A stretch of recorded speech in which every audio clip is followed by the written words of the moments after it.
Hare Krishna. So today we are going to discuss the 7th verse of chapter 3 from Bhagavad Gita as it is. The Sanskrit verse is as follows. Yastva indriyani manasa niyamyarambhate arjuna karmendriya karmyogam asakta savishishyate. The English translation is as follows. On the other hand, if a sincere person tries to control the active senses by the mind and begins karma yoga in Krishna consciousness without attachment, he is by far superior. Now this verse recommends safe and purifying action, and the previous verse discourages unsafe and potentially degrading inaction. Let us understand how. Some people say when we do nothing, then we will become free from all external preoccupations and thereby discover our true self. The question is, will we?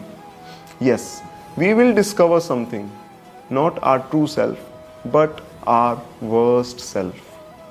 Doing nothing is impossible both practically and conceptually.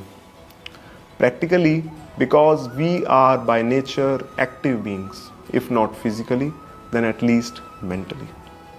Conceptually, because even to do nothing is also to do something. Nonetheless, we do end up doing nothing sometimes when we aren't doing anything specific. These are the times when our weaknesses and attachments surface. Because when the mind doesn't have a constructive engagement, it usually seeks pleasure by the path of least resistance. As they say, empty mind is devil's workshop. This path takes us to the impulsive pleasures that are immoral and anti-devotional. Normally, we mask such impulses and the lower self that is the locus of those impulses. And we mask it not just from the world, but also from ourselves, so that we can imagine that we are better than what we actually are. However, exploring the nature of the lower self is not the way to self-discovery. Getting rid of the lower self is. One honest look at our heart is enough to show us that the lower self does indeed exist.